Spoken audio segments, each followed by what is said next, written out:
Hi, Mr. Hamilton. Good to see you. Thank you for making the time. Thanks for having me on. I heard you indicate earlier today that there would be an offer, a new offer coming to the union. When? We were planning to meet with the union tomorrow. We were just confirming details this afternoon. So we'll be sitting down with the union tomorrow, and hopefully we can get negotiations rolling again. We're putting forward, and we had told the union we needed to take a pause because we wanted to put forward offers. We also wanted to reflect on the report. It just came out on Friday, and that's the Industrial Inquiry Commission report, and that's something we both participated in and laid out a lot of things that need to change, and was a chance just to say, you know, are we doing the right thing? Are we doing what's needed to fix the Postal Service? So we'll be sitting down with them tomorrow. Hopefully we can get talks going again and get a deal. How has that time that you referenced informed the type of offer you can put forward? And I know you're not going to disclose all the details, but if you were to compare it to the last one negotiated around, is there significant movement in your view on the company's part? We've moved on things like wages and other areas, and I don't want to get into too many of the details because we'll be presenting that to the union tomorrow. But we will share that with employees, and people will be able to take a look at it. It still does get into a lot of the areas where we need to be growing our parcel business. So adding in a better mix of part-time employees, good part-time jobs on weekends so we can provide affordable delivery, adding in some flexibility to our delivery model because our delivery model is largely built to deliver a lot of mail, and it doesn't account for the fluctuations in parcels. Those are industry standards, but we don't have them, and you can see that reflected in our parcel volumes because the volumes have been going to the delivery personnel that can provide that level of service. So we need to make those changes. It isn't just we want to tinker and play with the collective agreement. This is as Mr. Kaplan said in his report, we are at an existential crisis at Canada Post. This is that we need to map and chart a path forward and work together, and we can't just white knuckle it with the status quo. That's not going to work. And I understood Mr. Kaplan's report to conclude the same, essentially that this organization, if not for the loan, would not be able to make its payroll this year, in that it does face an existential crisis. If I understand the union's perspective clearly, though, it's why should that crisis be addressed on the backs of them? Yeah, and people can judge by the offer, you know, when we push that out. But what we've been saying all along, and what we'll continue to say, is we need to make changes to how we deliver, to our delivery model and things like that. But some things have to change so that other things don't. So for our employees who value their pension, their job security, their benefits and things like that, we're saying we're not going to touch that. But we need to make changes to the way we deliver and our delivery model so that we're more competitive and we can change things. And we also have to make sure that we can get 8 hours work out of 8 hours pay. So those are the types of things that we have to change.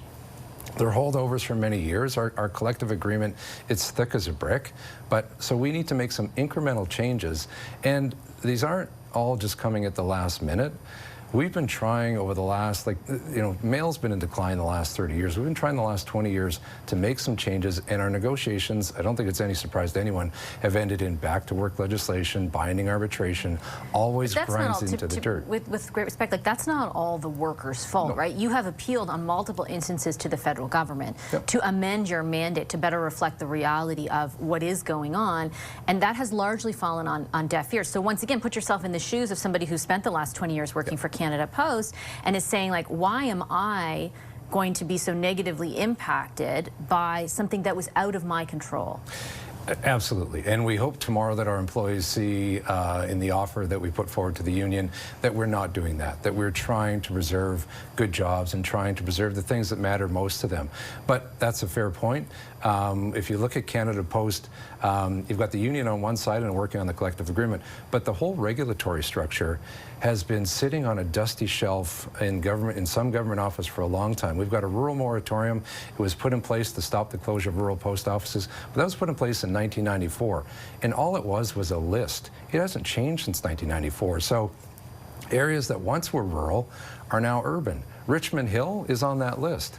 But so according to the rules we have to follow, Richmond Hill, from a post office standpoint, is the exact same as Apple Hill, Ontario, which is a lovely little town with a lovely little post office.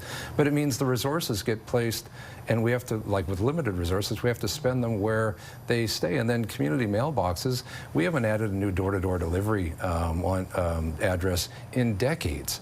We've been serving, like 70% of Canadians have some form of centralized delivery, and less than 24% of Canadians have door-to-door delivery. It's 3 times the cost of CMBs, and it's not as safe as delivering to a community mailbox. We understand these are changes that people may not like, and we have programs in place to ensure that nobody gets left behind, the elderly.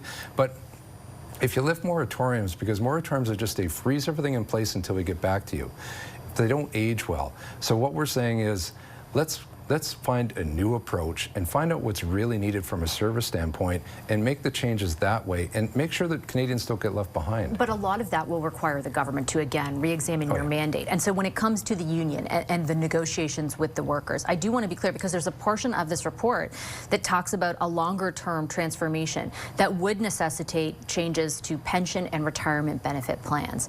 Can you be clear, because you mentioned pensions before, for the tens of thousands of postal workers who are watching this, is that off the table? Will you not, again, balance the books, amend your plans, try to address the reality of the situation on their backs?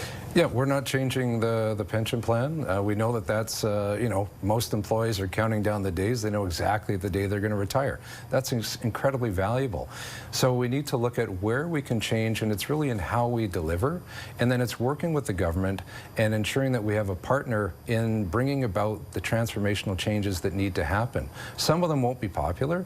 Some of them will be totally understandable. But the problems that we've been experiencing have all been hiding in plain sight for the last couple of decades. I don't think Canadians are surprised to hear that Canada Post is struggling because mail is in decline, or a whole bunch of new entrants who are on their driveway every day delivering parcels emerged after the pandemic and killed our parcel business because they're more convenient. That's just the reality. We need to address that too, and that's why we were happy that the commissioner's mandate was so broad, because we shouldn't just be looking at the collective agreement and employees. We need to look at everything. And then for Canadians, and if you look at what Canada Post is, strip away everything and all the mess that we're in right now, it is a national economic infrastructure designed to move products from east to west and north. We do it better than anybody. We reach everybody in this country. There is no more valuable asset you can have, especially as we're trying to fight off the pressure that we're having from the U.S. So we need to ensure that this infrastructure is strong for the future. But it means we need to make some changes. We need to understand that it's 2025, and we need to look at the future and plan for that and work together and hopefully all get on the same page. Just very quickly, you lay out the stakes very clearly. Do you have a position on binding arbitration coming from the government? Oh, we prefer not to do that. We need to bring transformational changes, and Kaplan even spells it out that binding arbitration is not where those types of changes are going to come. So we're going to have to hammer it out. It's not going to be pretty, but hopefully we can avoid a strike and we can all get on the same page and say, let's fix the Postal Service for the future generation of Canadians so everyone can rely on it and it can be the engine that Canada needs, especially when we're fighting back against Trump. Okay, I'm going to leave it there. Mr. Hamilton, thank you very much as always. Thank you.